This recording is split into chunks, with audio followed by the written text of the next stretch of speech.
And it's going to be totally free-form because we have not practiced or done any of that. We're just going to let the Spirit move us and speak as it takes place. So we're both very excited to be doing this. And Barrett's got some experience putting groups on, and this is my first go at it. So, but I do have to say that I've envisioned this for a long time. I've had, I will be sitting in my chair in the morning in my meditation or afterwards in my readings, and I will have these conversations in my head in front of a group, and I will have a flip chart where I'm just up going bonkers with a marker, you know. So hopefully I get into a little of that today. I don't know if I'm going to be apprehensive about it. That's right. I might need to duck a little. We'll see. We'll see how it goes. We don't know. I don't know how it's going to go. You know. So, but I am excited that you're all here. Thank you so much. Yeah. Well, and as we just got together even before we started today, you know, we shared the prayer on page 28, which many of you are familiar with, which is all about turning this whole experience over to Spirit, to let this be an experience of Spirit, that it's not really coming from Charlie and me, but we're really just the vessel for this message of love. So that's you know, at least our intention for this time together. You might be the judge of whether we do that by the time we're finished today, but I think we're all going to have a little fun. You know, one of the reasons why we named this event Good News. Good news is, you know, the word gospel literally translates to good news. And, you know, the Course in Miracles is a gospel. It's a message of truth, but it's a reinterpretation of what we normally think of as gospel. It's not a message that's designed to bring judgment or to isolate people. This is all about helping us to know that there can possibly be no such thing as isolation. That any experience we have of isolation is just a false experience. And we hope that at least in some way today, you get that experience. You get a closer taste of that knowledge that we are not alone, that you've never been alone, and that really the idea of aloneness itself is ultimately impossible. So I wanted to start off with a short prayer, and this is actually a prayer that was in a workshop that I was leading that Charlie was at a couple months ago. And we had an exercise where we wrote a letter to God. And this is the letter that I wrote back in June. Dear God, let me know you. Let me know only you. Let me know you in each person I meet, in each task that I do, in each word that I speak, in each breath that I take. Let me see you in each ocean, in each cloud in the sky, in each traffic jam, and in each baby's cry. I long for your heart. Let me see with your love.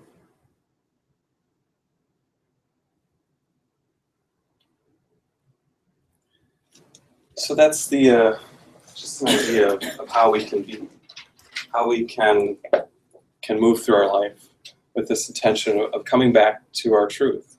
And the other thing I like about our title, Good News, is that it's got an exclamation point at the end. This is good news, you know? Yeah. There's a lot of sadness. There's a lot of ways that we can get down or feel less than or abandoned in this world. And this is not about denying that, but it's about coming to see that ultimately we don't need to give power to that either. So you're kind of wondering, well, maybe when are we going to talk about the preface? Well, now's a great time to talk about it. So today our topic of our teaching is the preface of A Course in Miracles. And we're not going to be able to read through the whole thing. That would take more time than we have today. But we are going to touch on it and touch on a number of different highlights. So the preface, many of you may know, is actually at the very beginning of the text, and all the additions from the second edition on by the Foundation of Inner Peace. So if you have a copy, it's at the very beginning, and you can follow along with us as we go. The preface was written a year after the Course was published in 1977. A number of people had questions about the Course because the Course doesn't really explain itself. It just starts right in, you know, this is A Course in Miracles. All right, well, what's a miracle? You know, we think we know, but Jesus is giving us a whole new definition. And it takes a while for that to kind of start to sink in. So the preface was written in 3 parts. The first part is called How It Came. And the first 2 parts were written by Helen the last part was scribed in the manner that the course is scribed too. So we'll be spending most of our time on the third section, which is called What It Says, but we'll start a little bit with these top two parts, how it came.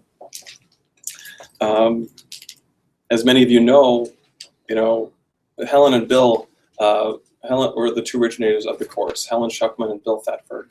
And they had a very challenging relationship. Stormy. Yeah, yeah. They were not best of buds, and they worked with each other, but it was not easy. And you want to? Well, I was just going to say, if some of you know the surroundings in the academic environment, right? And if you can kind of picture two professors, they were both professors of psychology teaching MDs. So this is at Columbia University. So kind of a rarefied group of people here. And there was a whole lot of ego involved in that environment. And that's what was going on with these two. They constantly clashed. Their egos were constantly going against one another. Not just the two of them, but others as well that were in conflict. So it was a constant battle. And one day they were walking to a meeting. The two of them were going to a meeting. And Bill turned to, it was kind of guided to say to Helen that morning, Helen, there's got to be a better way than what's been going on. And to his surprise, because he was expecting, the counterattack of some sort, to his surprise, she said, yes, I agree. And they decided to try to find it. And shortly after that, the scribing of the course started. Actually, there was a little interim period where Helen was getting messages and hearing. It's hard to describe it as a voice, because it's just kind of a knowing. When she was scribing, it was just the words just flowed, and that's what took place over the next 7 years, correct? So it took 7 years to scribe this 1,300 pages roughly of this Course of Miracles, which is divided into 3 sections. As most of you know, it's the text at the beginning. There's a workbook consisting of 365 lessons, one for each day, although I don't know anyone who's done it in 365 days. And then a manual for teachers, which goes into more explanation about the course and what it is, and some of the better further definition of some of the context of it. So and then I guess the next section really is, so that's really how it came to be. It was describing, and it's Jesus's voice that is dictating this to Helen. So it's and that's the start of it. So, and if you want to go into what it is, then you can start on that, and then and just one last thing on how it came. If you're reading through this, Helen does share in her own words a lot of that whole process. So one of the things she says at the very end is not intended to become the basis of another cult. So I know some of you might, be disappointed by that, and this is not what it's going to be. So sorry to let you down, but she says it is. Its only purpose is to provide a way in which some people will be able to find their own internal teacher. So that's a nice message. And what it is, we've already kind of touched on a little bit. It's 3 different books. One of the things I did want to touch on around the books is she mentions part of what was in the very beginning, an introduction to the workbook. So this is on page IX for those of you following along. And it says, some of the ideas the workbook presents you will find hard to believe, and others may seem to be quite startling. This does not matter. You are merely asked to apply the ideas as you are directed to do. You are not asked to judge them at all. You are asked only to use them. It is their use that will give them meaning to you and will show you that they are true.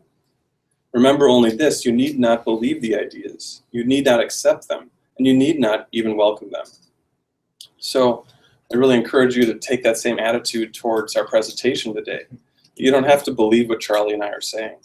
You don't have to believe anything we're saying. This is our sharing. If it doesn't resonate with you, fine. But if you're willing to kind of let some of your guard down, let some of your old ideas go, to open into these new ideas, you might be amazed at what happens. So. And just to follow up on that, there's another line in here. It specifically states, this is talking about the course, specifically states that a universal theology is impossible, but a universal experience is not only possible but necessary. And that's what we're talking about here, the experience that we have. And that's all we really have to share is the experience that each one of us has. And that's that's the blessing of this, passing this on, sharing this experience, giving this away. It emphasizes it is but one version of the universal curriculum. There are many others, this one different from them only in form. They all lead to God in the end. So there's no claim here that this is the end all and be all of spirituality. And I think that's important to know too, So it doesn't mean that you can't find your way to God and be on a spiritual path other than the Course in Miracles. But I personally kind of look on it as a shortcut. So that part of it I like, It's been something that I've really enjoyed partaking in, and the experience just continues to grow. And ergo this, that's why we're here. But in all seriousness, if you don't take Charlie as your cult leader, then we're going to get big trouble. The next section is what it says. So what the Course really talks about. And I just wanted, it starts off very simply with this. And for those of you who don't have books with you, this is the beginning of that section in the preface of what it says. Nothing real can be threatened. Nothing unreal exists. Herein lies the peace of God. So that's the start of what it says. And really what it's talking about is, so let's kind of break this apart for a second. So nothing real, we're talking about God at this point, right? Nothing real can be threatened. God can't be threatened if that's all there is, right? Nothing unreal, which is anything other than what's real, exists. So I was raised a Catholic. I don't know how many of you were, but in that early catechism classes back in grade school, we were taught that God was omnipotent, he was omnipresent, and what's the other omnipotent, right? Now, you're teaching this to a second grader or a third grader or something like that. I had no clue what that meant. But now when I see those three words, this makes some sense to me, all-knowing, all-seeing, all-powerful. And that's what I think of, this higher power, this God, this Holy Spirit, whatever name you want to put to it, it doesn't really matter, It is, in reality. The knowledge of this is that oneness, that peace, that love that we always talk about, that capital L love that we talk about when we refer to God. Everything else that is existing is something other than that. And it can't be, it's not really real. It doesn't exist. And herein lies the peace of God. So the knowing of this and the recognition of this brings that peace to us. That peace is already inside of us. We just have to find a way to get to it. And that's what this course is about. It's an exercise. It's a large exercise book, and gives you ways to start practicing this. So, this idea really is one of the hearts of the teaching of a course, is that only what is true is real, and what is true is eternal. It can't be threatened. We kind of, there's a saying that God created us in his image and we return the favor. So we've been returning that favor ever since we thought that we separated from God. So we thought we pulled away from this oneness. We thought we were individual in some way. And we couldn't really do that. But because we believe that, now we're thinking that God is like what we think we are. So if we think that we're a separate, scared individual, well, it makes sense that we're going to make up a God that seems like that. So this is kind of part of the myth of how we got into this world is, oneness is all that's real. It is our deepest truth. But because we felt like we pulled away a little bit, then it seems like, okay, we've done something wrong. And the ego's unholy trinity really is our sin, guilt, and fear. So the idea that we pulled away from God is the idea of separation, which is what sin is. Then we're afraid of this wrathful God that we kind of make up, this this mask of God is sometimes think of God as being this endless light, and in front of the endless light we put a mask on, and that becomes the God that we believe in. This is the God of the Old Testament. This is the God of suffering and revenge. This is the God who, decides who's worthy of heaven and who's not. That's not really a loving God. That's not really kind. Those ideas only reinforce division and reinforce conflict. So then from sin, then we're afraid of that God, and then guilt is the third one, and guilt is our belief that we've done something wrong and we deserve punishment. So under the surface of all of our lives, this little morass of insanity is sort of bubbling and lies. And the purpose of Jesus talking about these things, well, if this is a message of truth and love, how come we're talking about fear and guilt and sadness? Well, the purpose of it is if we don't know what's under the surface, there's no way we can get to what we really are. If we don't see the falsity of the mask and start to stop believing in it, then we can't actually get to the truth of what we are. So the Course does spend a good amount of time talking about these dynamics of ego, and as you'll see, the preface does as well. I was just going to ask if you touch on that one. Yeah. Kind of the beginning of this here. Yeah, so right after it gives us those three, he says, this is how A Course in Miracles begins, and makes a fundamental distinction between the real and the unreal, between knowledge and perception. Knowledge is truth under one law, the law of love or God. Truth is unalterable, eternal, and unambiguous. It can be unrecognized, but it cannot be changed. It applies to everything that God created, and only what He created is real. It is beyond learning because it is beyond time and process. It has no opposite, no beginning, and no end.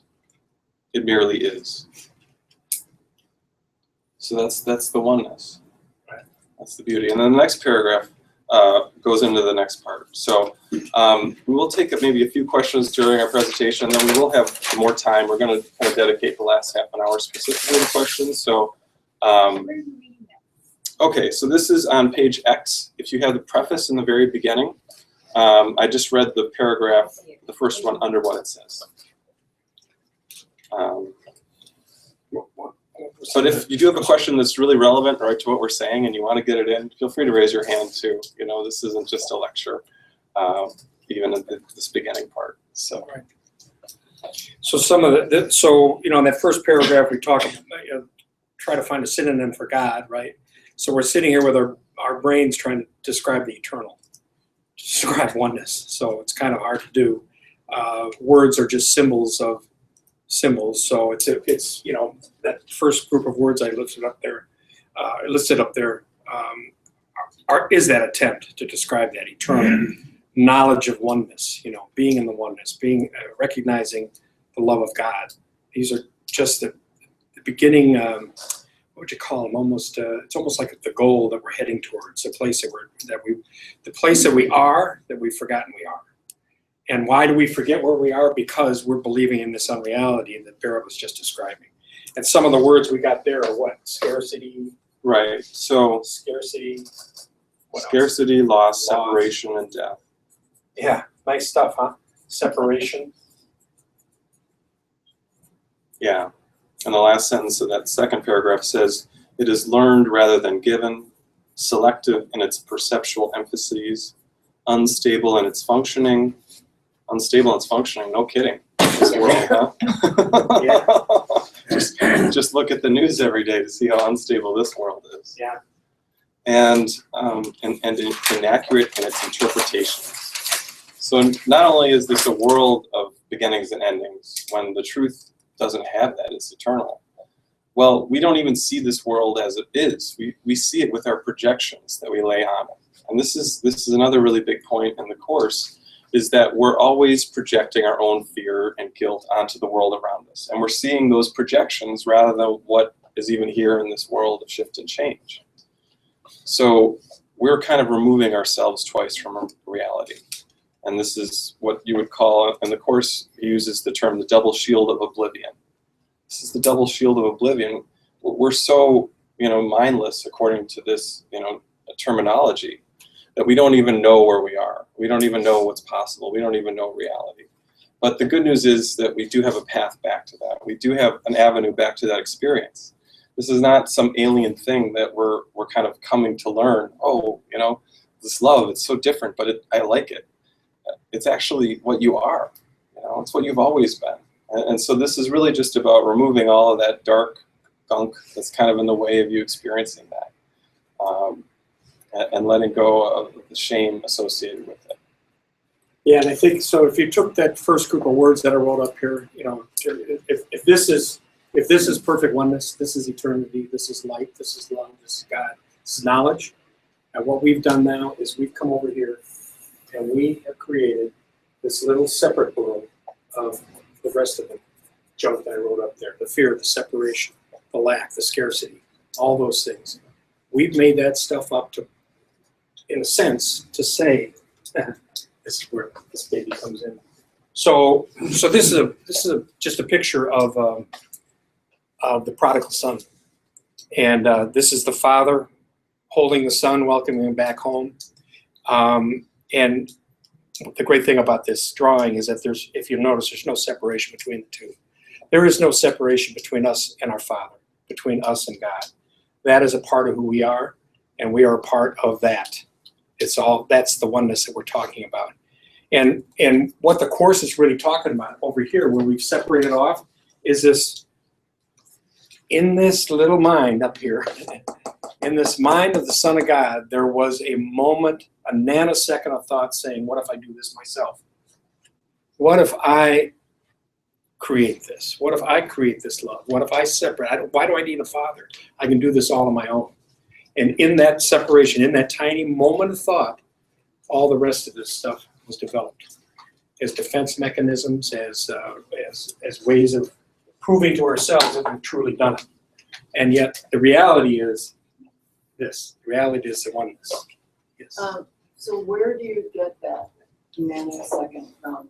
I mean, what's your basis? It's further on in the Course. It's not in the preface, but that's kind of how this thing's separated out, or we believe it's separated out anyway. The term that Jesus uses to refer to that is the tiny mad idea of separation. It seemed to arise in the mind of God's Son. But the reason he uses the word seemed there is because it didn't really happen. So all of this that happened after the oneness is basically a myth or a story. It doesn't have any truth to it, but we've bought into it. And it's only our belief in it that gives it the seeming reality in our life.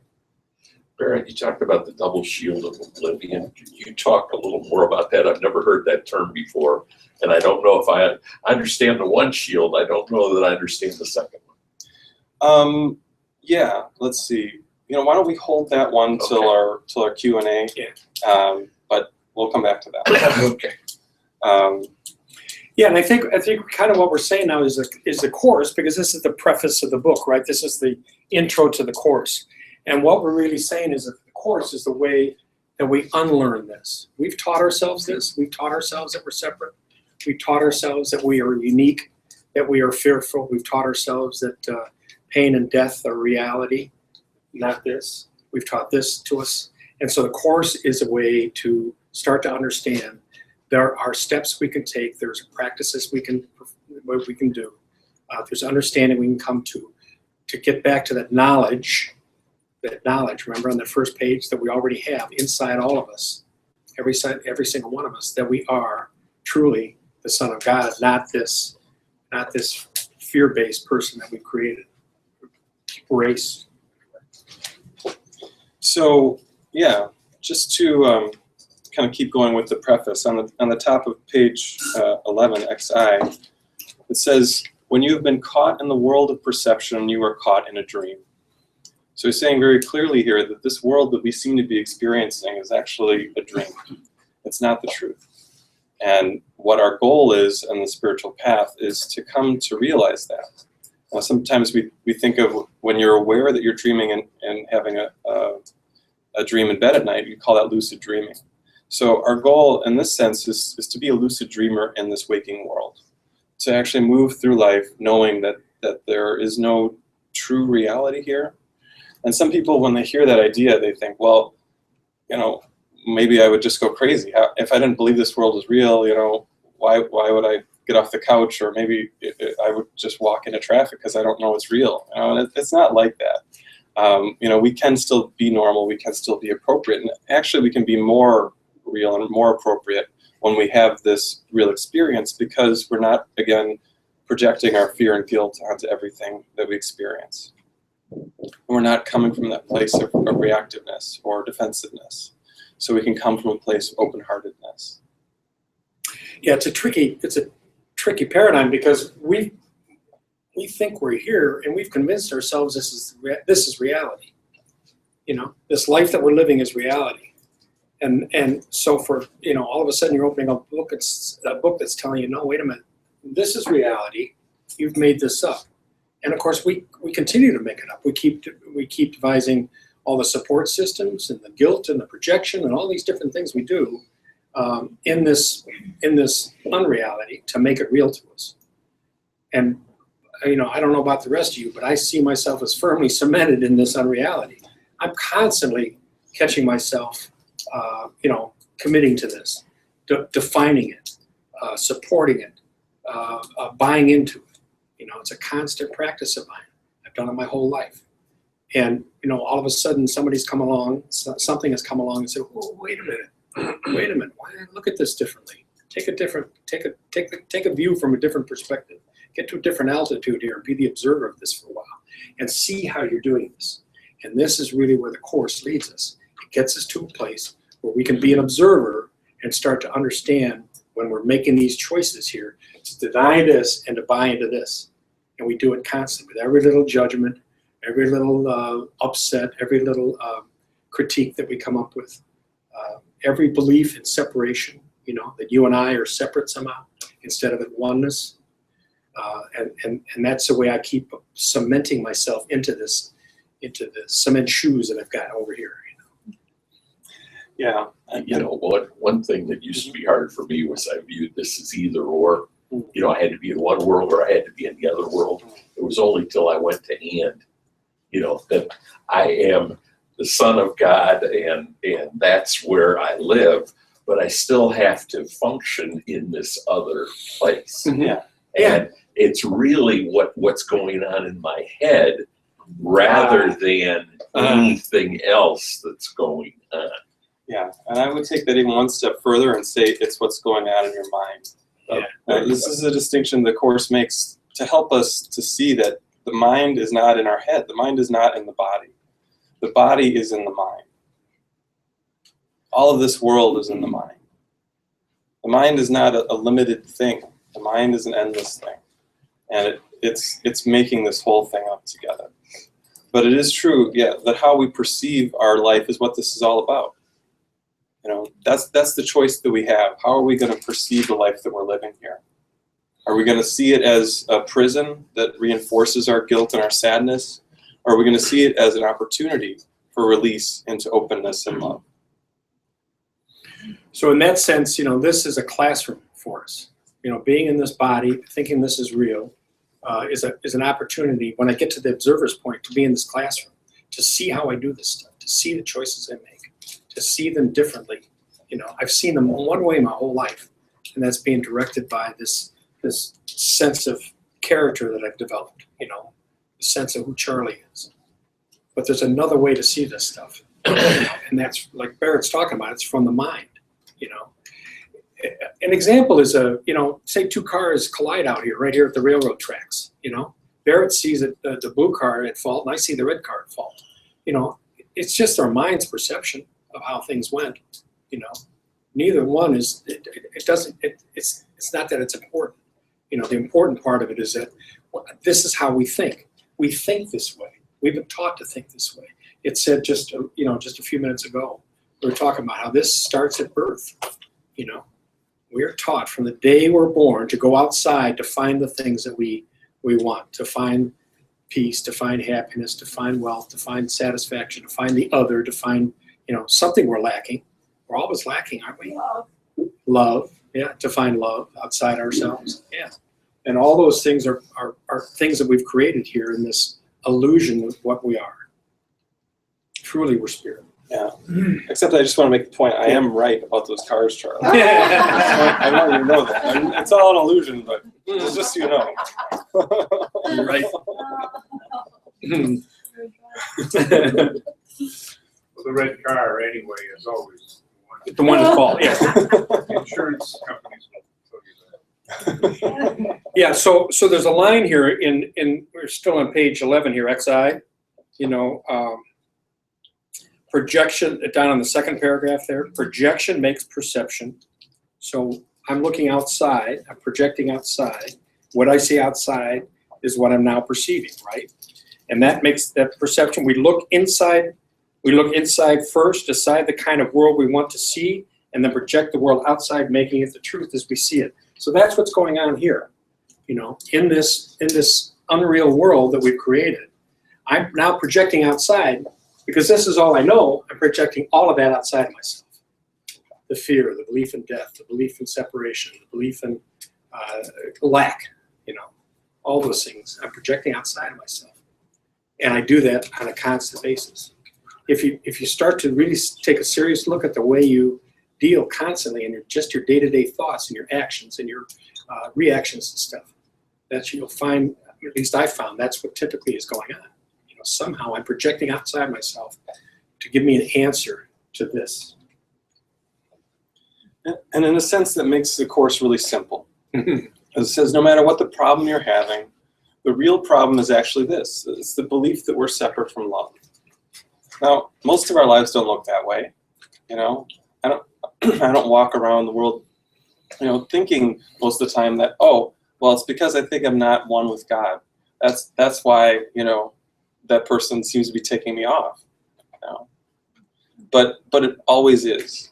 The thing about it is the belief in sin is the very foundation of the entire ego thought system, which means it's the very foundation of this entire world of time and space.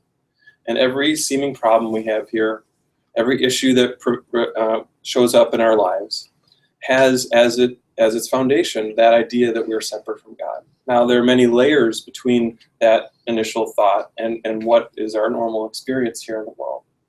And the Course is all about helping us to see that whole structure so that once we see it, we can make a new choice. Because most of this stuff is just buried in our unconscious mind. I mean, it's a real gift that we're given this Course and this structure so we can see, okay, this is actually how things are, and maybe I can make a new choice, which is really what we're always doing here, is realizing we do have a choice. When the ego's in charge, we don't have a choice. It feels like, oh man, they did that to me. What if only they would say the right words, then I'd be okay. If only they would do something different, then I'd be happy. And we're putting all the power in the other person's hand, and it doesn't belong there. We're giving it away, but it's actually always within. And by reversing that projection, by bringing it back within, we can kind of like take the blackboard eraser and say, no, I'm not going to go there anymore. And then all of a sudden, we're back in the peace. We're back in that sense of power again. Go ahead. I just, yeah. Keep on rolling It there. kind of fits that old saying about happiness being an inside job. Nice. Yeah. And it really seems to, that seems to be what you're saying. 100%. 100%. Yeah, there's no one that is responsible for our state of mind other than us. The Course, you could say, is a teaching of complete non-victimhood. So to complete that thought, unhappiness is also an inside job. Mm-hmm. It's our perceptions, right? Like Charlie always says, it's a lesson from me, to me, about me. So I was just reading before about projection make perception. We look inside first. Then down here it says we make it true by our interpretations of what it is we are seeing. We're making the projection real. If we're using perception to justify our own mistakes, right? That's what's going on here in this make-up world we have. Our anger, our impulses to attack, our lack of love in whatever form it may take, we will see a world of evil, destruction, malice, envy, and despair. You can turn the news on, pretty much get that, I can walk down the street and pretty much make that stuff up as I'm going. And if we're really honest, we can look within and see all that too. Yeah, exactly. And then it Right. talks about, then we go to all this was, we must learn to forgive, not because we are being good and charitable, but because what we are seeing is not true. So now we're getting to, I mean, you know, what the Course is really talking about throughout so much of it is this practice of forgiveness. What does that mean? You know, we're not talking about forgiving others for these supposed things I created here. You know, the attack that I suffered at the hands of you. You know, I don't need to forgive you for that. What I need to forgive is my belief that it's happening here. I need to forgive myself for buying into this story of separation that I've created. You know, this story of not oneness, the story of the separation. I have to forgive myself for building this imaginary defensive wall here, this wall of protection, and this, you know, that cements in the fear and the separation. And that's what I need to practice forgiving. So when I find myself having judged, having made a mistake, having counterattacked on somebody when they jumped on my throat, say, you know, well, that it's really about me. It's about what John was bringing up. It's the mind. Where's my mind in this whole story? It's not about what's going on physically. How does my mind see it? Does my mind see it from here, from this place of separation, or in fear and lack? Or can my mind see it from oneness and recognize that, no, this is not real. This part of it's not real. This is what's real. Holy Spirit is what's real. Knowledge is what's real. God is what's real. Love is what's real. If I can hone in on those. And I've always got stories going on about a certain person that I spend a lot of time with, you know. And so I can't let her see this video afterwards. But you know, but so there's always these stories right in what the Course refers to as special relationships. Our parents, our children, our siblings, our spouses. All these stories going on where this is typically where we live. You know, somehow I'm going to get in this special relationship, like Mary Lee mentioned. First of all, to find love, right? I'm going to get into the special relationship with this other person to find love. Why? Why do I have to find love? If I'm in love, capital L, why do I need to find love? Because I think I'm over here and I'm lacking something. Somehow this other person is going to complete. It's going to give me something I think I don't have, which is not true. It's not real. It's part of the unreality. And then when those things don't pan out just the way I want, guess what I get to do? I get to project guilt and blame and when expectations aren't met. And those are the kinds of games that we play within here, within this belief that that's what the world really is all about. You know, and we do it, we just carry this with us. So, you know, a little story about a special relationship like that. It can be a political party, it can be a country, it can be, you know, it doesn't make a difference. It's all the same. I create all this stuff all the time. I'm making this stuff up based on lack, based on fear, based on being separate from God. Being separate from God. I've never been, never will be.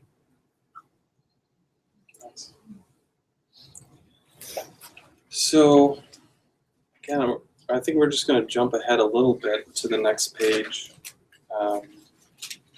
XII.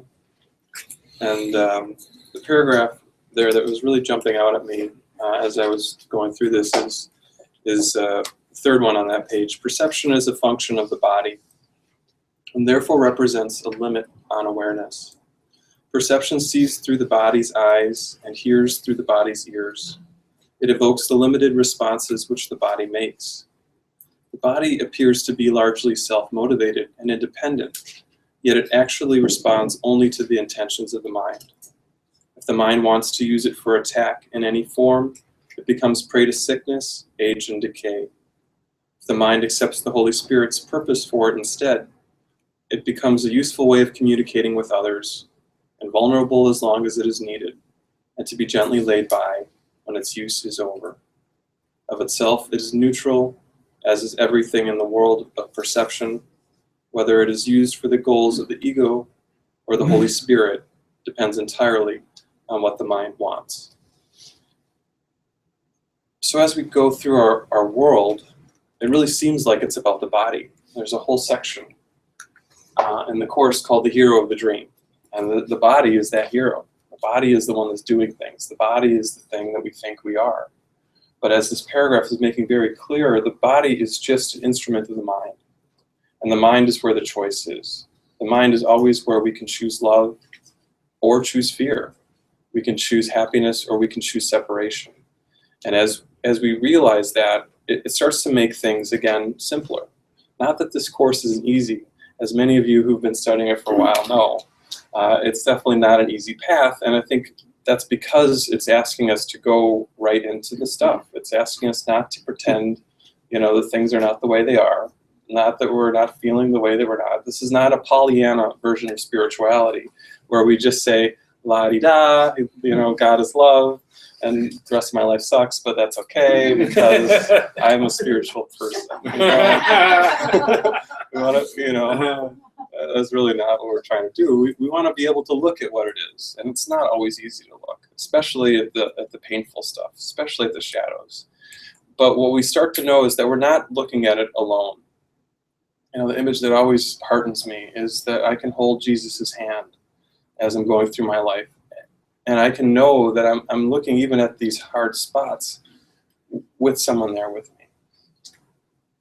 And just that idea for me is just very reassuring. And the course is replete with these kinds of ideas. There's so many different ways to remember that we're helped on our journey. And as we keep going, as we keep studying, we find the ones that really click with us the most. And this image is a beautiful one, that Marilee shared with all of us of, the Father and the Son. When I first saw this, I know that the symbol is the Father and the Son, but for me, this was Jesus, and then this was me, and I was being hugged by Jesus. That's really what I got when I saw this image, and it was just so beautiful. So we all have maybe slightly different ways of connecting with it, but the path to oneness always leads back to the same place. And it's inevitable we'll rediscover that we're already there. So if it feels lonely at times, just know that you're not alone on the path. And sometimes that just helps us move through. Yeah. And I think a key word that Barret just used, and that was choice. The choice that we make, the choice that we have. We have free will. We can choose to stay here in fear and separation. I mean, it's where we've chosen to be all our lives. We can also choose to see it differently and to choose Holy Spirit, to choose love, to choose God, to choose oneness.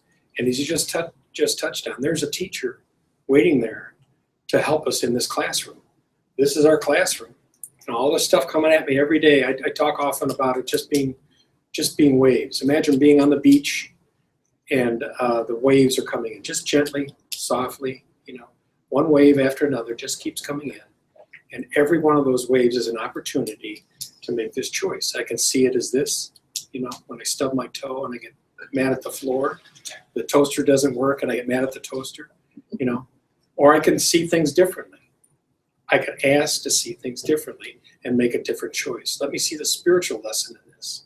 Every one of those waves, we have an opportunity to see the spiritual lesson in it as opposed to the one that's been based in fear. And they just keep coming. And we all know sometimes it's a storm. Sometimes those waves are monstrous. Sometimes it's a tsunami coming. The waves are just constant. They just keep coming. And every one of those is an opportunity in that classroom to say, help me, let me see this differently. That connection is inside all of us. It has always been, always will be. It's there. That's the one is the reference in the course constantly to Holy Spirit. That's that connection. Holy Spirit is that connection. That's that part of this oneness that we talk about when we talk about God. That's the oneness that is us. That Holy Spirit is us. And we have an opportunity to ask it for help. The course teaches later on, I know we're just talking about the preface, but the ego always speaks first, it says. This is where we're going to hear first, all the time. Somebody's at fault, something's wrong, something's screwed up, there's something missing. That's what's going to type up in our heads first, But we don't have to listen to it. We can catch it. We can hear ourselves doing it, observe ourselves doing it, ask for that help, ask for to recognize that connection, and let go of those things. I joke all the time about my driving. I get a little goofy on the road, or used to. I don't really do it so much anymore. You used to get pretty goofy on the road, though. Everybody's at fault. I'm the deputy sheriff of the universe, and none of you drive correctly. And that's that's a lesson that I'm constantly given, and those waves keep coming. I don't drive along on the roads, or you're all out there, So that lesson keeps coming. That opportunity keeps coming. When I want to go to ego, when I want to go to this fear, and I want to go to this separation, to choose differently, and to laugh at myself for doing it. And I think you were talking earlier on at the beginning of this, the good news. This is the good news. This is a joyous journey. This really is a joyous journey. This is not hard. It's not necessarily easy work, but it's fun to start to recognize, oh, there I go again. Charlie, you're just a whack job. You're crazy. You do the same stuff over and over and over again. I got to laugh at it because I'm nutty. I'm crazy. And that's okay. It doesn't matter because that's just what's going on here. It's not real. I don't have to buy into it. Yeah, Charlie, you've been a poor example.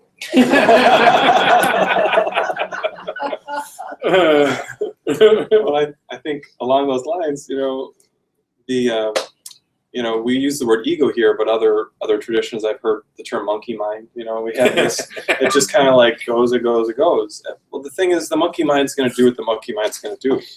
I mean, if we go to a zoo and we expect a monkey not to throw poo at the window, then we're expecting it to not be a monkey, okay? So if we know what it's going to do, then why do we get so upset when it does it? Why do we have to buy into that? Why do we have to get aggressive with it? So, and just for a little overshare here, this morning I was in the bathroom, and I was Oh, no. Speaking of poo, right? Let's not go there. I happened to look down, and there was a glistening on the poo, and I kind of thought, well, isn't that just like the ego? The ego is really just a bunch of crap, but it has this appeal to it, right? We always kind of want to keep going back for it. So yes, a little TMI for our morning gathering. But Overshare, yeah.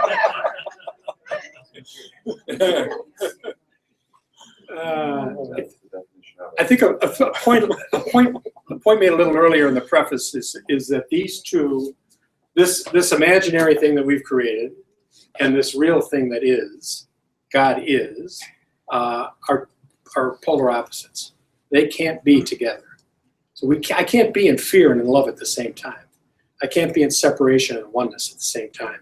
That whole story about not serving two masters is what this is talking about. I can't be a little bit in fear and separation. If I'm there, I'm there, right? But I can, when I ask for that help and clarity, I can see that I've chosen that and choose differently. And I'm just looking at a section here. It says, the opposite, this is again on 12, the opposite of seeing through the body's eyes is the vision of Christ, which reflects strength rather than weakness, unity rather than separation. So just look at this. Is the opposite of seeing through the body's eyes is the vision of Christ, reflects strength rather than weakness, unity rather than separation, love rather than fear. The opposite of hearing through the body's ears is communication through the voice for God, the Holy Spirit that I was just talking about. That communication that's always going on inside of us if we tune into it. It abides in each of us. His voice seems distant and difficult to hear because the ego, right, over here, which speaks for the little, separate itself, seems to be much louder. It's screaming at me. Screaming at me all the time about how right I am. This is actually reversed. The Holy Spirit speaks with unmistakable clarity and overwhelming appeal. No one who does not choose to identify with the body could possibly be deaf to his messages of release and hope, nor could he fail to accept joyously the vision of Christ in glad exchange for this miserable picture of himself.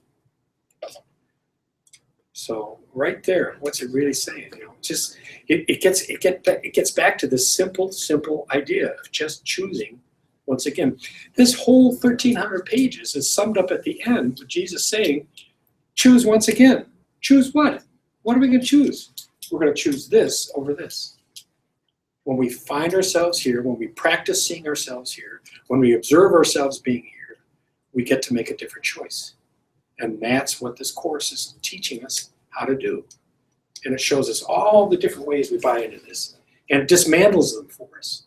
It takes it apart. It says, look at the way you do this. Look at the way you see this. And Jesus has got a great line that he uses over and over and over again. We're insane. We're insane, folks. We think this is real. We keep buying into it. Rather than choose this joyous place of love that is inside all of us and choose to be with that. And whack job Charlie, keeps going to this. So, I think that's Oh, that's great. I just like that as a nickname. Whack job, Charlie. whack job Charlie. Yeah, I like that. it's been used for decades. Charlie, I just have to say, I love this drawing that you have up here. This. But the thing that I get from it that I'm loving is that the good news is that we are all safe.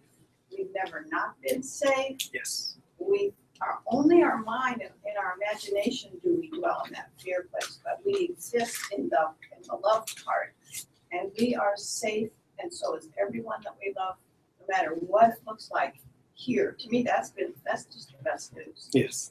We're safe. We're all safe. Yes. We just have to be willing to look at the fact that we exist there. Mhm. There. Beautiful. Thank you. So yeah, I'm just going to read a little bit more before we do our question and answer part to open it up to everyone's questions. Skipping down one more paragraph. Forgiveness is unknown in heaven. This is on page 13. Where the need for it would be inconceivable. However, in this world, forgiveness is a necessary correction for all the mistakes that we have made. To offer forgiveness is the only way for us to have it, for it reflects the law of heaven that giving and receiving are the same. Heaven is the natural state of all the sons of God as he created them. Such is their reality forever. It has not changed because it has been forgotten. Forgiveness is the means by which we will remember. Through forgiveness, the thinking of the world is reversed.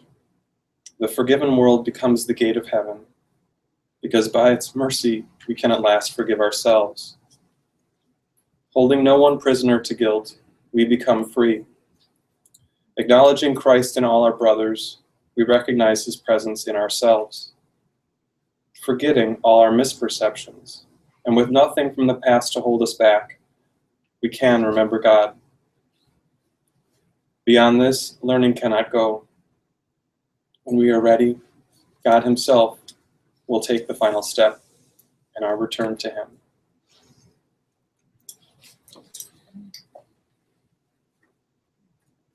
Hard to comment on that, right? Yeah. It's just beautiful. Well, it's kind of what Marilee was just saying, right? Where was it? Yeah. Heaven is the natural state of all the sons of God as he created them. This part of it. That's the reality forever has not changed because we forgot it. We're over here. And I think the other thing I would say about that is in that first paragraph that I read, forgiveness is unknown in heaven. So forgiveness doesn't exist in truth because there's nothing that really needs forgiving. It's kind of a tricky point, but it's also a kind of a linchpin of the whole idea. That we come to a point where we realize we never needed any fixing. We never needed anything resolved because there was no real problem to start with. Now again, as Jim said, that takes practice. It takes a lot of kind of going through this over and over again. But isn't it worth it? I mean, what else do we have to do? Yeah, and that's, getting back to, just to wrap up, getting back to the title of this, then we put the flyer out, the good news. That is the good news, that we can be released of this insane way of thinking through the practice. The waves are going to keep coming. We just got to make a choice with each one of them to look at it differently. the way we always have. And the course is not meant to fix this. The course is a teaching, is a tool to understand what we're doing here. It's not about fixing it. It's not going to stop the car crash over here, the red and blue car. It's not going to change that, But my perception of it will change. If I see things differently, if I see it from here instead of from here, that's what the course is about. Helping us understand that there's a different way to perceive things. Then I'm right.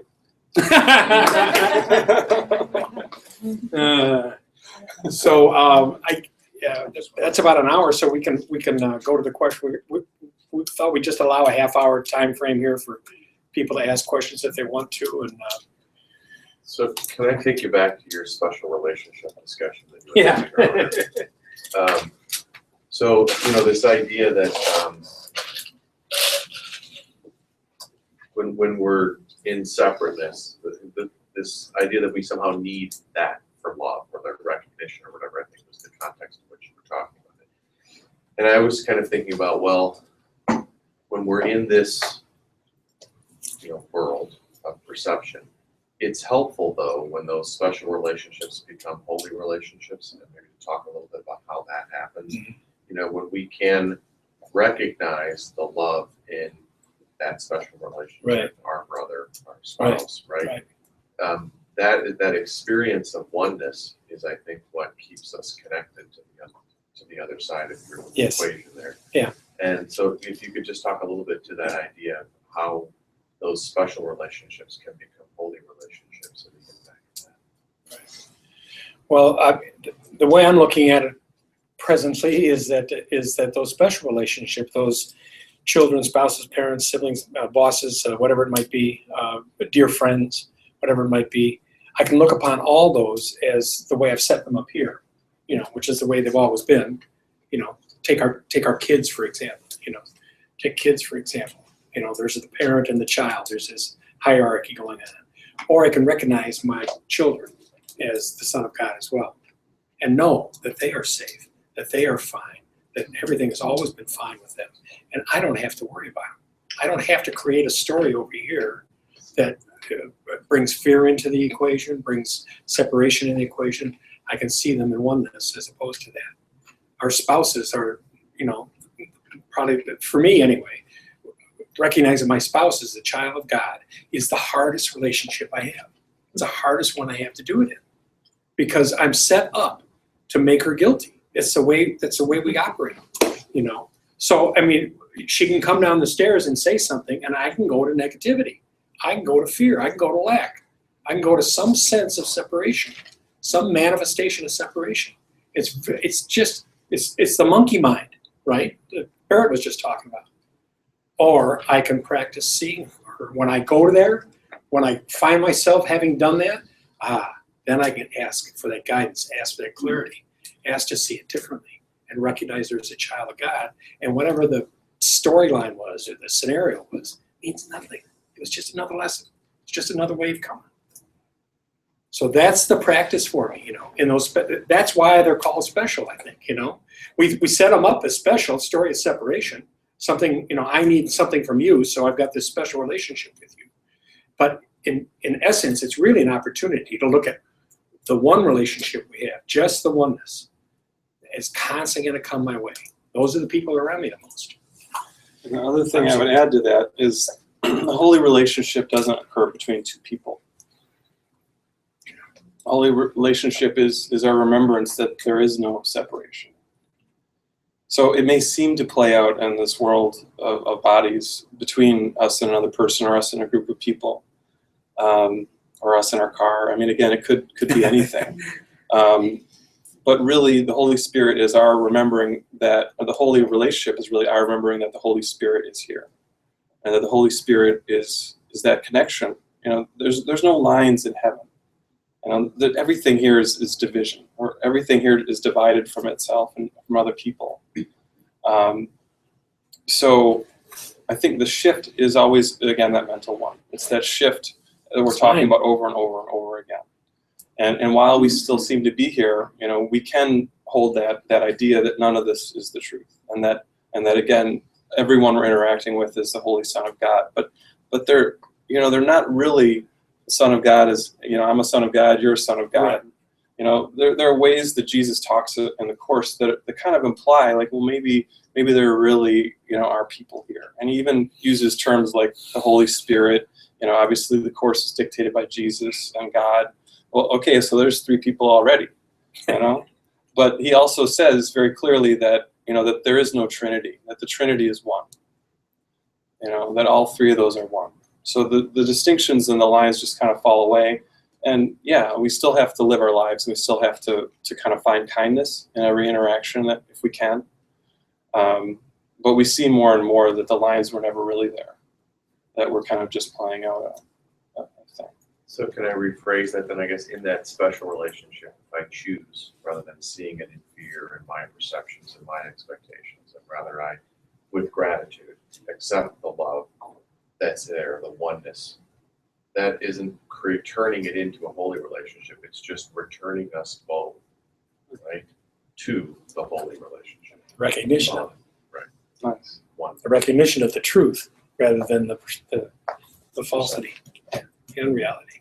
Jack. So then forgiveness, full and complete total mindset is just forgiveness. Then all relationships become holy without introduction, without actual acquaintance. All relationships then would be holy in your mind. Mhm. Yeah. The vision of Christ would be established that. Yeah.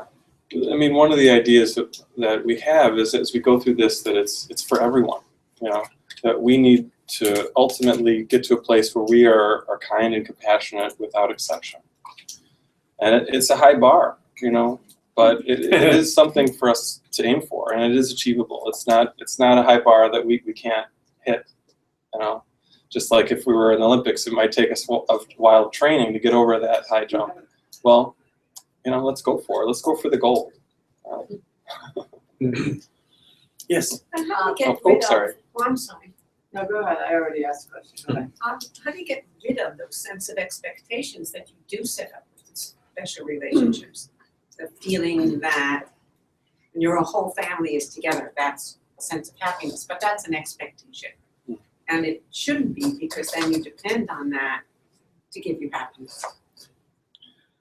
I think you kind of answered your question, actually. Now I gotta listen to myself.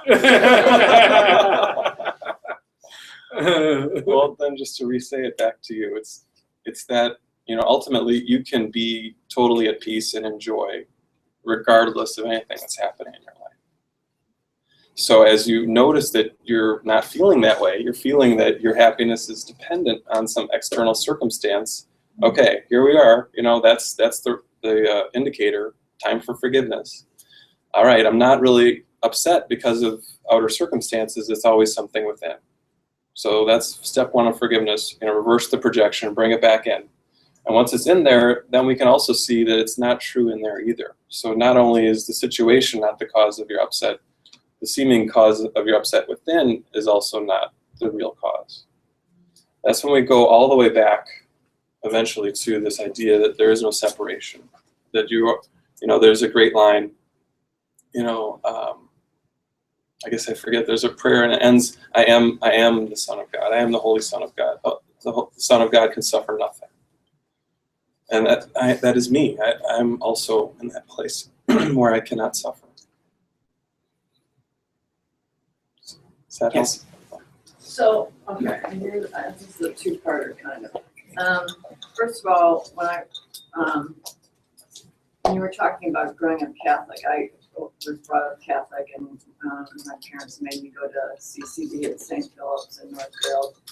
And I remember asking questions, because I just could not wrap my head around God, heaven, and they would just get pissed off at me, okay?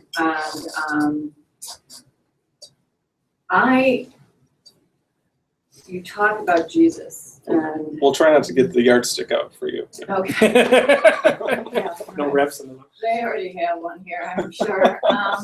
But, you know,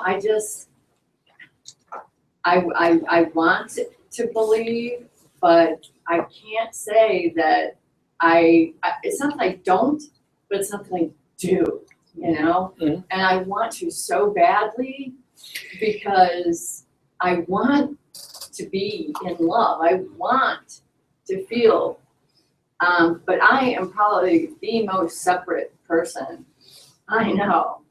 And some people in this room will, you know, attest to that. And that brings me to the second part of my question. Intellectually, I understand that in my case, a romantic relationship, because I don't have one, isn't going to complete me. Okay, I get that intellectually. I'm not a stupid woman. Okay, and I've had enough bad relationships to know that this guy, and it's not his fault, is not going to make it okay. He's not going to make me happy. But I'm still out there every day thinking, you know, and this goes to self-pity, and I know that I'm so lonely, you know, and if I just met the right guy, and I even did online dating, you know, which I said I'd never do. And it was a disaster. And I know it's me. And so I try and think.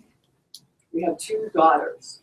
You've got an ex-husband who you're friendly with, you know, on good terms with. You have friends, some. Those are all good love relationships. Be grateful for that. And I'm trying to stay there, Yeah. but I can't. So a way to think of this. My first reaction when you asked about Jesus was to think of him as a communicator. That's it. We don't really have to put any other tags on him. We don't have to figure this out. We don't have to box this in and say this is this, that's this is that.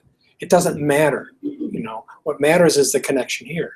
Just think of it as a communication device. That's all it really is. And what's it communicating is lessons about this. Everything that you described, all these different scenarios here, are opportunities to look at a question in the classroom, because that's all this is. This is one giant classroom that I'm in. And the curriculum is all the stuff coming my way. All these relationships, these thoughts of Jesus, all this different stuff. And whenever I get confused, what's a student do for John at Northwestern, right? You come to the teacher and ask for some clarity on it. That's all this is really saying.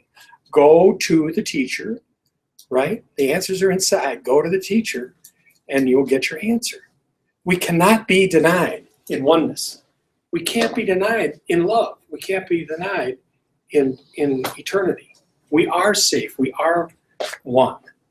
And all we have to do is when we find ourselves here in any way, shape, or form, in the fear, in the separation, in the doubt, in the anxiety, in the concern, in the worry, in any of those things, whenever we feel that upset going on, we know it's the ego teaching us. That's the one we're listening to. I don't have to choose to do that. I can So I choose. don't have to think of Jesus like Jesus that No. they had in the classroom. No, not at all. The Lincoln Memorial. which Not at all. reminds me of Not at all. Jesus, You No. know? He's just It the. does, it yeah. does, that's what I think of. It's a name for the instructor in all of this, right? It's the name I can go to. I can call her Holy Spirit. I can call him Jesus. I can call him higher power. I can call him Guru. I can call him. It doesn't matter what I call him. It's the connection that I have. That's what it is. The Preface tells us that the course will introduce us to our internal teacher. Our internal teacher. So Yes. there doesn't need to be a name to it. No, not at all. And Yeah. each has And we their own. all have the same internal teacher. Our lessons are different. You know, you're looking at different waves coming in than me, maybe. You know, but nevertheless, the lesson is always the same. Turn to this. Turn to this and ask for the guidance. Ask for the help. What about that phrase, when you are ready? So, Maybe I'm not ready. I mean, what is, yeah.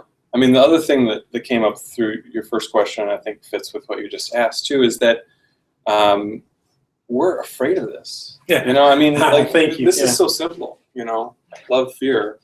I mean, if it really were easy, Yeah, we'd all be there. we'd all be here. We'd all be experiencing bliss all the time. So the question then is, well, if it really is my choice and I'm not here, what's going on?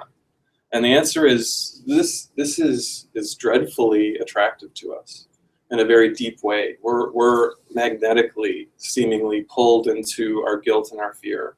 One of the sections in the course is called the obstacles to peace in chapter 19, and it says one of the obstacles is the attraction of guilt. It doesn't say the fear of guilt or the aversion to guilt. It says the attraction to guilt. I want to be guilty. I mean, that's the only way that this thought system makes sense, is because if it's saying that we are, this all-powerful mind, we can choose whatever we want, well, why would I be making up this mess? Why would I be going through all these challenges? And it's because there is a draw. And the question then is, well, what is the draw? Well, this goes back to the little story we had around, we are in the oneness, we thought we separated, we thought God got angry at us, we thought we needed to be safe from that fear of God, made up a whole world of time and space, and stuck ourselves in a very limited, frail, vulnerable body that's subject to pain, rejection, death. Well, okay, so this is what we're saying is this is a very strong defense against our experience of oneness. Yeah. This world looks really real. None of us come in here saying, "Oh, well, that was just a dream." Yeah. Yeah, this wall of separation that we put up here, as Barret just touched on, is incredibly strong and thick, and it's imaginary. It's not really there, but we built up a hell of a defense against going in. And one of the other things that Jesus talks about is, in this looking at this fear and looking at this blackness and crap that we've made up that we live in. It's really hard to look at. It's really hard for us to admit, that I'm deceitful, that I'm spiteful, that I'm jealous, that I'm angry, that I'm, throw some other words out there. Lonely. You got them all. Yeah, we got them all. It's really hard for me to admit that, because the opposite of it is this. And I don't want to go there. I want to hold on to this crap that I made up. I believe in this stuff. I don't want to go over here. It might not feel good when I'm here, but it's familiar. Yeah. Wendy? Yeah. I get the sense that I think you mentioned that some people are already taking the course, and people are at different pieces throughout the course. So could you explain a little bit about the actual format, like how people read and do the workbook, versus like you come to your class, Right. and you're on chapter 1, chapter 2, Right. chapter 3. Yeah. Could you explain how that? Yeah, well, one of the things that Jesus talks about early on in the course is it's a course for one. So it's an individual course. That's why there is no format. There is no set way to do this. The reason people get together in groups is just to share what they're experiencing. Yeah, but there's no Barret says this and Charlie says that. There's none of that going on. It's a course for one. Everybody's got to go through their own experience with this. It's experiential. It is not dogma. So it's a combination of self-study and then group sharing. If you want to be, you can do it all self-study if you want. But I think the group sharing helps in that. Right. Yeah, you get to share experiences. Yeah. And everybody's done it. I'm sorry, Marilee. Yeah. No. I was just going to say everybody does it different ways too. Some people start with a text and read through that. Some people start with a workbook and work the lessons. Some people just flip it open here and there. Some people just come to the class. So it's different for everybody. And there's no set way to do it, which is really unlike most religions, I would say. But again, if you do it wrong, then you're going to hell. I want to make that clear. Marilee, I'm sorry, were you going to say something? I just wanted to interject. So the course can definitely feel overwhelming in the very beginning. And just what you're saying, Charlie, when we listen to our own inner guidance about how to proceed, one. But the second point is to be aware that learning this, it takes baby steps. We have to be so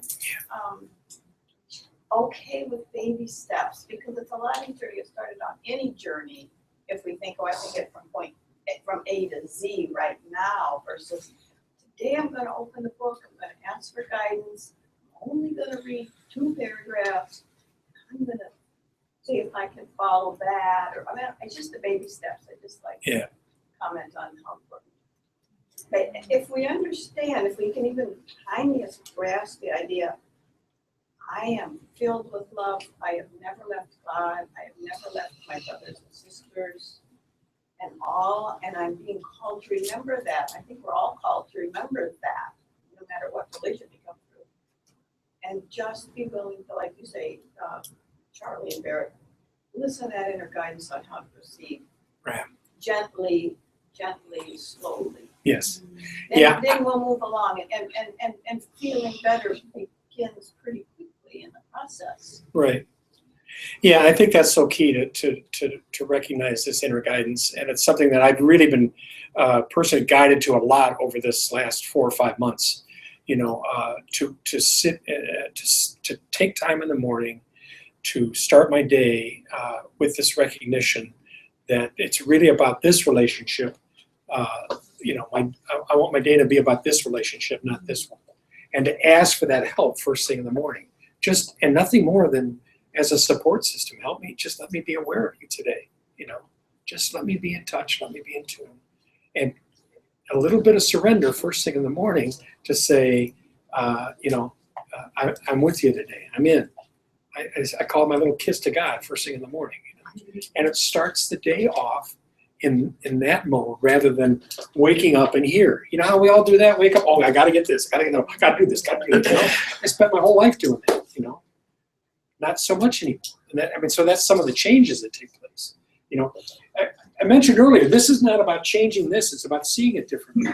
So now I perceive this world differently because I'm asking to see it differently, and that context comes from in here. Yes. I was thinking, like Marilee, it's like when you get to the beach and the water seems cold, and you put a toe in, Yeah. and then you step back and then you try, you know, she waded that old song, she waded in the water until she got it, you know, the bathing suit all wet. Don't know that song. You don't know that song. Anyway, it seemed like a good image with your waves, that Uh-huh. we get to the beach and we don't wanna put our whole foot in, we just put a toe in at a time. Yeah. That's perfect. John? You know, there's that old saying about name it, claim it, and reframe it. And one of the things I've been working on is when I catch myself in fear, is to name it as fear. Yes. And then say, okay, I am fearful. I know that. And then try to reframe that fear. And in one of the morning meditations I read is that fear is disloyalty to God. Yeah. And when you think about it that way, you know, or don't worry, because worry is telling God you don't trust him. Yeah. Yeah. And those types of things help me. And you're right, because who's in the driver's seat here? You know? Well, unless I name it and claim it, I don't know I'm in it. Mhm. You know, I've almost got to kind of rise above myself and look in, as Exactly. opposed to if I stay in there, I never get out of that. No, we room. don't. You're right. It's exactly, and that's really what the Course is telling us. Observe this stuff. Yeah. Observe yourself doing this. Yeah. You know?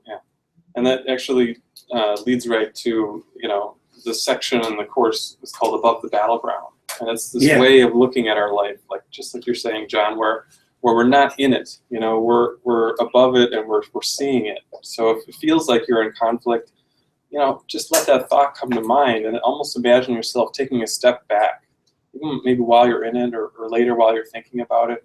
And all of a sudden it's going to feel less intense. It's going to feel less, you know, upsetting. I mean, if you were literally above a battleground, it wouldn't be nearly as bad as if you were in that In battlefield. the foxhole.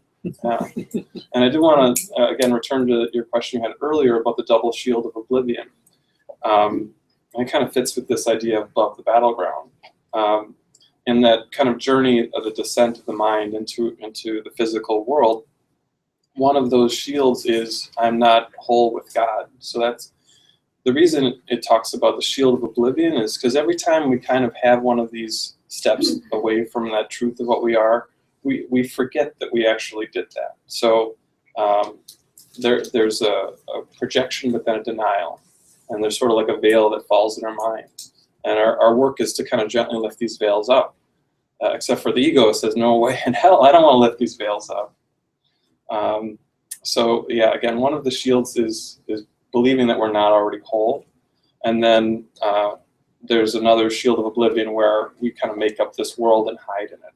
And then use our interactions with everyone as a defense against knowing that we are already loved. So, you know, we're kind of pushing against other people. It seems like they're to blame. We love having a scapegoat, you know.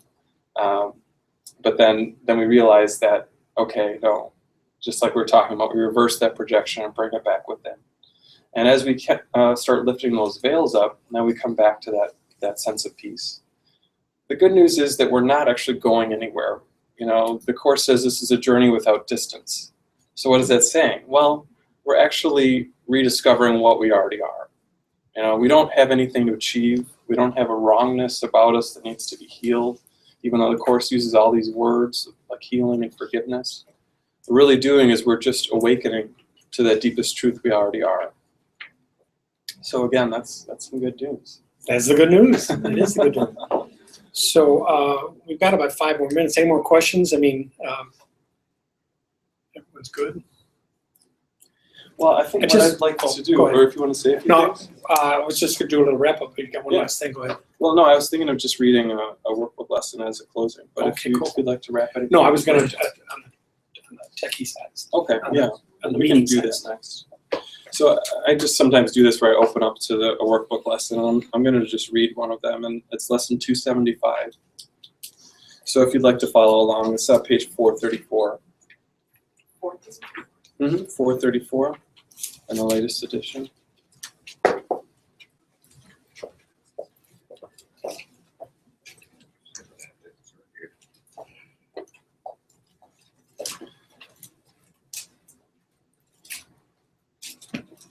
God's healing voice protects all things today. Let us today attend the voice for God, which speaks an ancient lesson, no more true today than any other day. Yet has this day been chosen as the time when we will seek and hear and learn and understand. Join me in hearing. For the voice of God tells us of things we cannot understand alone, nor learn apart. It is in this that all things are protected, and in this the healing of the voice for God is found. Your healing voice protects all things today, and so I leave all things to you. I need be anxious over nothing, for your voice will tell me what to do and where to go, to whom to speak and what to say to him, what thoughts to think, what words to give the world. The safety that I bring is given me. Father, your voice protects all things through me.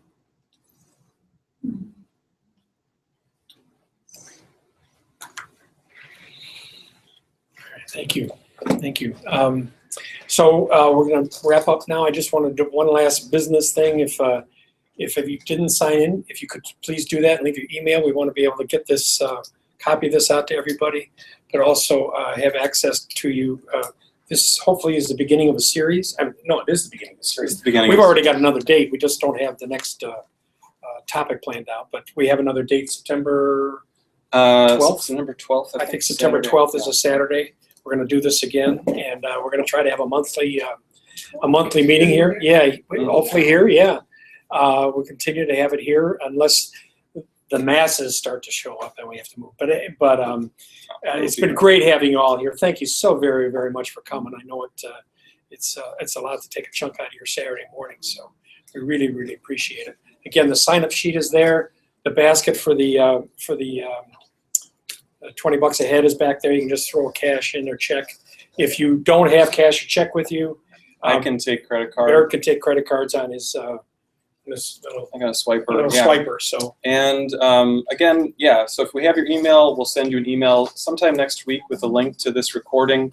It's done through a site called Google Hangouts or Google Plus. So if you might need to create an account or log in a certain way in order to access it. I'll try to provide instructions for that with email so that it's as smooth as possible for everyone. And yeah, also Charlie and I do one-on-one counseling sessions. I'm an energy healer, a past life intuitive. So if you're interested in those kinds of things, again, you can put your name on the list or you can contact me directly. Our cards are back there. I've also written a couple books about the course, which most of you know, and those are on sale here too. If you're interested in those, you can pay me directly for those. And again, I just thank you all so much for being here.